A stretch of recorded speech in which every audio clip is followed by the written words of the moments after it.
Bonsoir et bienvenue à cette édition du journal sur les antennes de Numérica Télévision. Tout de suite, les titres. Le dialogue national mal parti. En tout cas, ce n'est pas moi qui le dis, mais c'est Steve Mbikaï qui le déclare. Le porte-parole de l'opposition nationaliste dénonce des irrégularités dans la composition des délégués aux travaux préparatoires. Remise d'un lot de matériel de bureau et de véhicules au ministère partenaire ce jeudi par ONU Femmes. L'agence de l'ONU en RDC a aussi procédé à la signature des accords avec les organisations féminines de la société civile. Mesdames, Messieurs, voilà tout pour les titres. Les détails à présent. Je vous le disais en ouverture, le dialogue national est mal parti sur des mauvaises bases et risque d'être moins crédible que les concertations nationales. C'est le président du Parti travailliste qui l'a dit. Steve Mbikaï dénonce des irrégularités dans la présentation au comité préparatoire. Le porte-parole nationaliste demande au facilitateur Edem Kodio de rebattre ses cartes. Il a dit à Félix Ilunga et Eric Kalambay. Suivez. La participation des autorités politiques, de membres de la société civile et des partis politiques sans mandat aux travaux préparatoires du dialogue sont entre autres des lacunes que dénonce le porte-parole de l'opposition nationaliste. Le président du Parti travailliste estime que ce dialogue, dans son format actuel, ne produira pas les résultats attendus en termes de consolidation de la paix et du déblocage du processus électoral. Nous sommes d'abord contents que les travaux aient démarré. Comme vous savez, nous sommes de ceux qui se sont battus pendant 3 ans pour que le dialogue ait lieu. Et nous avons apprécié que les travaux préparatoires commencent. Nous souhaitons bonne chance à ces travaux. Mais nous avons peur. Nous avons peur de voir que ce dialogue risque d'échouer. Dans la mesure où on est parti sur de mauvaises bases. Au fond, j'ai déploré des irrégularités dans la désignation de délégués à ces assises. Et pire encore, l'organisation a retenu des délégués de l'opposition qui n'ont pas de mandat de leur organisation politique. Le président du PT craint que ce forum national, voulu inclusif, n'accouche d'une souris et demande au facilitateur Edem Kodio de rectifier le tir. J'espère que sa mission va presque s'arrêter avec le début du travaux de dialogue. Parce que si réellement au dialogue il y a cette composition que j'ai vue au perchoir, un dialogue des Congolais qui est dirigé à 100% par les étrangers, groupe de soutien, facilitateurs, c'est humiliant pour notre pays. Donc je voudrais qu'il puisse rectifier le tir par rapport à la désignation des délégués au niveau du dialogue. Il faut que ce soit des délégations, les organisations qui désignent. C'est pas à lui de désigner ce fonds de clientélisme, les gens qui font les pédigrés à ce bureau, les gens qui voient ses collaborateurs. Donc c'est pas comme ça qu'on doit construire le pays. Malgré sa mise à l'écart des travaux préparatoires du dialogue, Steve Mbikaï met en avant-plan l'intérêt supérieur de la nation. Ouvert hier, les états généraux de la jeunesse se poursuivent normalement. Ce jeudi, le ministre de la Jeunesse, Denis Kambaï, est allé se rendre compte du déroulement des travaux. L'objectif est de faire un état de lieu de la situation des jeunes et réfléchir sur de nouvelles bases agitées pour l'avenir de la jeunesse en République démocratique du Congo. Les assises de 3 jours se tiennent au Palais du Peuple et vont se clôturer demain vendredi. Reportage Félix Ilunga, Eric Kalambay. L'éradication de la pauvreté, la réalisation de la consommation et la production durable, c'est le leitmotiv des États généraux de la jeunesse. L'espace est ouvert, les jeunes exposent leurs problèmes sans tabou. Estimés à 60% de la population congolaise, les jeunes sont à la recherche des repères pour leur épanouissement. Les défis à relever sont nombreux. Je suis venu voir seulement comment il fonctionne, s'il y a des petites difficultés qu'on peut résoudre, comme les cas de bicéphalisme de la représentation de Kinshasa. C'est des petits cas comme ça qu'on peut résoudre. Pour les restes, je crois qu'ils sont en train de travailler conformément à leur calendrier et aussi le programme qu'ils avaient déjà établi. Alors, quelles sont vos attentes à l'issue de ces travaux de jeunes? Je vous le dirai demain. Je vous le dirai demain, il y a beaucoup d'attentes. Il y a beaucoup d'attentes. Il faut quand même qu'on régularise la question du Conseil national de la jeunesse. Aujourd'hui, on doit savoir quand on parle de la jeunesse au niveau national, qui doit représenter cette jeunesse, au niveau provincial, qui doit représenter cette jeunesse, et au niveau du gouvernement central, qu'est-ce que nous sommes en train de faire, au niveau du gouvernement provincial. C'est-à-dire qu'il y a beaucoup de questions qu'on doit chercher à résoudre en ce qui concerne l'emploi des jeunes, la santé, la reproduction des jeunes, et d'autres questions sur la formation et l'éducation. Tous ces problèmes, c'est dans le cadre de ces états généraux, et vous allez voir déjà dès demain les conclusions qui vont sortir de ces états généraux. Ces assises se clôturent ce vendredi à l'issue desquelles des recommandations seront formulées pour donner un nouvel élan aux activités de jeunes Congolais. Dans un autre chapitre, l'ONU Femmes a procédé ce jeudi à la remise d'un lot de matériel de bureau et des véhicules au ministère partenaire. La dotation de ces équipements entre dans le cadre de la mise en œuvre de la résolution 1325 du Conseil de sécurité des Nations Unies. L'agence de l'ONU a également signé des accords avec les organisations féminines de la société civile. La suite en images. Famille et enfants. Les Nations Unies, à travers ONU Femmes, a, par ce geste, renouvelé et montré son engagement à accompagner la RDC dans son effort à mettre en application la résolution 1325, qui, du reste, est déjà matérialisée à travers le secrétariat national de la 1325. L'objet de la rencontre aujourd'hui, c'était de présenter les réalisations de ce secrétariat et également de procéder à une remise de certains dons qui pourront permettre d'accélérer le travail de mise en œuvre. De quoi est constitué? Il y a des véhicules, on vous en a donné la liste dans la salle, aussi bien au niveau national qu'au niveau provincial, mais il y a également du matériel de bureau. Les bénéficiaires ont aussi exprimé leur satisfaction.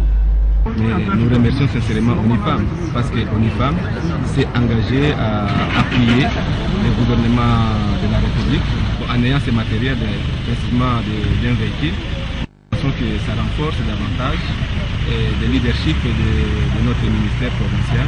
Autre temps fort de cette cérémonie, la signature des accords entre ONU Femmes et les organisations féminines de la société civile, notamment le CAFCO et WILP. Autre chose, à Kinshasa, le prix du carburant à la pompe a augmenté depuis la semaine dernière. Le litre d'essence est passé de 1440 francs à 1490 francs congolais, soit une variation de 50 francs congolais.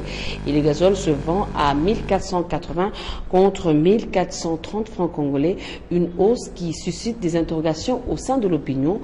Pourquoi l'augmentation du prix du carburant alors que le baril du pétrole au niveau mondial a baissé jusqu'à 30 $ américains contre 100 il y a plus d'une année? Les détails avec un analyste interrogé par Yannick Mbouyamba et Alain Zongola.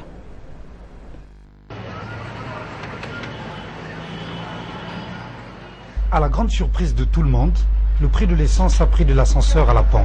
Alors que sur le marché international, le prix du baril de pétrole a baissé considérablement. Une chute vertigineuse de 47,33 $ contre 30,43 $ américains depuis le mardi de la semaine dernière. Le prix habituel pour 1 litre était fixé à 1440 17 hommes.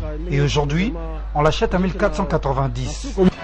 Nous demandons à l'État d'intervenir pour que le prix du carburant revienne à la baisse. Il faut savoir que lorsqu'on parle du prix du baril à l'international, on parle du brut.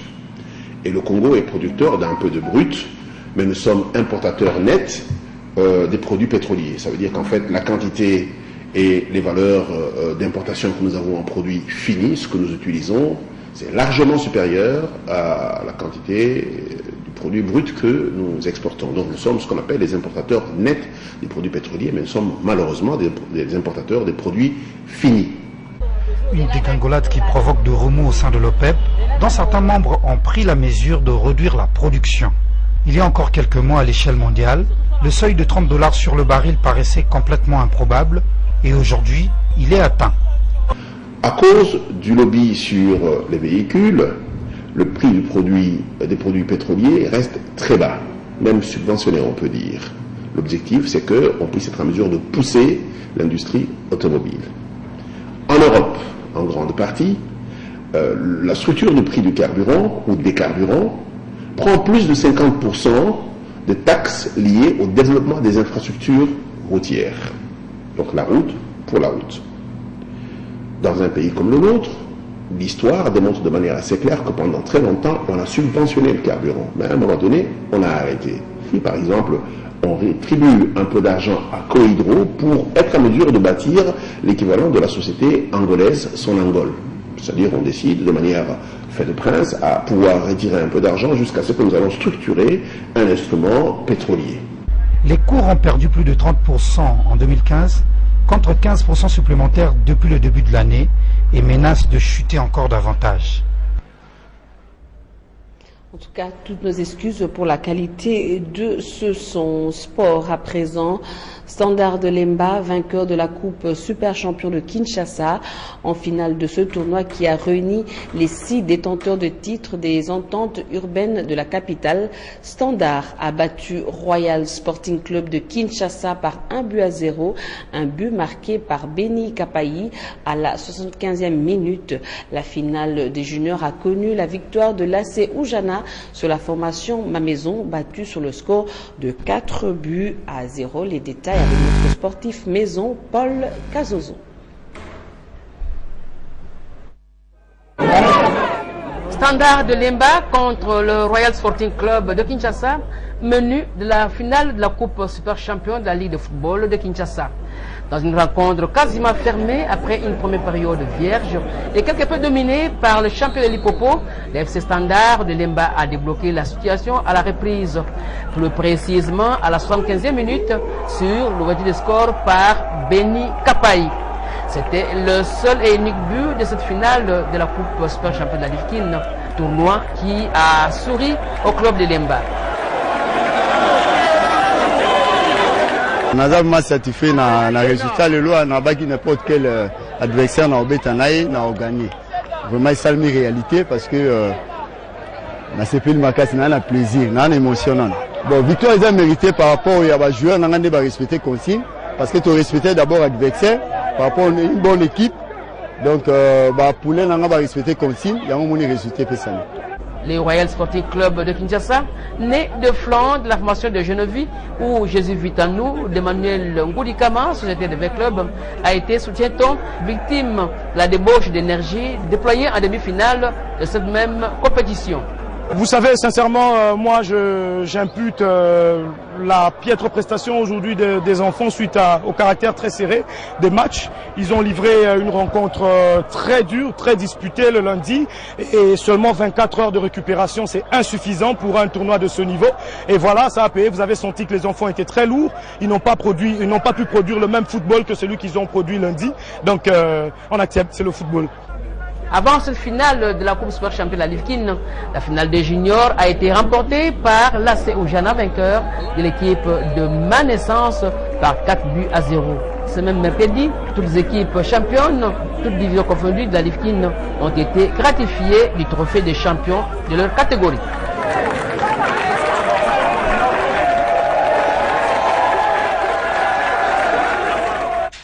Mesdames, Messieurs, place à présent à la revue de presse. Les journaux parus ce jeudi dans la capitale ont été sélectionnés et commentés par Mouine Mouroupfel.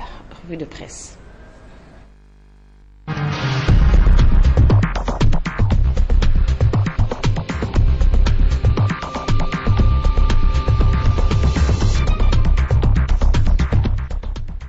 Le palmarès affiche la réaction du secrétaire général de l'ONU, satisfait de l'ouverture des travaux préparatoires du dialogue politique. Il s'en sort qu'il faut arrêter de rêver de notre facilitateur, ni de notre dialogue. Même son de cloche dans le Forum des As qui invite par ailleurs les acteurs politiques à soutenir sans ambiguïté l'enrôlement des électeurs, car le fichier électoral étant un enjeu central, la mise à l'abri du processus en cours s'impose. Le dialogue est dorénavant sur les rails ou presque, note la manchette, qui souligne le retour remarqué au bercail du parti de Vital Kamerhe. En effet, la présence de l'UNC au comité préparatoire constitue une double victoire pour la majorité présidentielle. D'abord, intégrer un parti d'opposition reconnu et ensuite diviser un peu plus les opposants au président Kabila. Il n'en reste pas moins que pour l'UNC, le pari est risqué. Mais sa participation au dialogue lui permet de se relancer coincé qu'il est entre un Tshisekedi remis en selle et un concurrent de taille en la personne de Moïse Katumbi. En bon organe de l'opposition, le phare accuse Edem Kodjo d'opter pour des concertations nationales bis, là où l'on attendait le dialogue. En effet, estime le journal, le comité préparatoire chargé de fixer les termes de référence de ce forum ressemble à un fourre-tout avec la participation des délégués de la majorité présidentielle auxquels se sont joints ceux d'une multitude de partis et organisations de la société civile inexistants sur le terrain. Mais il n'y a rien de nouveau sous le ciel RD congolais, soupire Forum des As. Car hier comme aujourd'hui, et au nom de l'inclusion, la tenue d'un forum national aimante tout le monde. Un grand nombre même, et pas nécessairement du beau monde. Personne n'entend rater l'aubaine, puisque c'en est une. Tout le monde ou presque est candidat à tout forum qui s'annonce. L'inclusion apparaît comme une brèche dans laquelle tout ce que le pays compte de conférenciers, de dialoguistes, si tant est que le terme existe, de concertateurs entend s'engouffrer. Conclusion de l'éditorialiste, pauvre Edem Kodjo, lui qui n'est pas encore au bout de la découverte des spécialités locales. Bien évidemment, tous les médias reviennent sur les exclusions de leur plateforme d'opposants ayant osé se présenter au comité préparatoire. Ainsi le phare qui se gargarise littéralement de l'exclusion de José Makila de l'Alliance pour la République. Tout ce chassé-croisé a laissé à l'arrière-plan le bras de fer réel entre quelques gouverneurs de province et le ministre de l'Intérieur. Selon la cité africaine reprise par Forum des As, Évariste Bochab vient d'instruire les gouverneurs du Congo central, du sud d'Ubangi, de la Mongala, de la Chopo et de l'Équateur de rapporter, c'est-à-dire d'annuler tous les actes de suspension des maires et administrateurs des territoires pris par eux. Il s'agit ici, note le confrère, d'une entreprise qui risque de mettre à mal l'autorité des gouverneurs concernés vis-à-vis de leurs subalternes et partant d'installer la chienlit au sein de l'administration des provinces. Enfin, ce communiqué de l'Union kassaïenne de l'extérieur qui réagit à la plainte du député Steve Bikaï au sujet des événements survenus au Katanga en 1992. L'UKE juge que le moment n'est pas indiqué pour déposer une telle plainte des massacres des Kassaïens au Katanga qui serait de nature à détourner l'attention du peuple congolais et des Kassaïens des enjeux politiques majeurs en cours dans notre pays. Un appel vibrant est ainsi lancé à tous les Kassaïens de ne pas tomber dans le piège de la haine et de la division contre les Katangais et les ressortissants des autres provinces. Communiqué signé de Bruxelles par Diela Balanganaï Victor, président de l'Union kassaïenne de l'extérieur, à lire dans le phare. Mesdames, Messieurs, à suivre ce soir sur nos antennes à 20h, l'émission sportive Entretien avec Dixon Yala. À 21h20, le magazine Univers Sacré, présenté par Trésor Amos Louzoumou, qui reçoit ce soir la sœur Mimive et son groupe Couronne Royale. Et à 22h10, le magazine Écho de la semaine, présenté par Peggy Sassa. Et c'est sur ce programme de Numérica que nous mettons un terme à cette édition du journal. Merci de nous avoir suivis et bonne suite de programme sur nos antennes. Au revoir et à demain.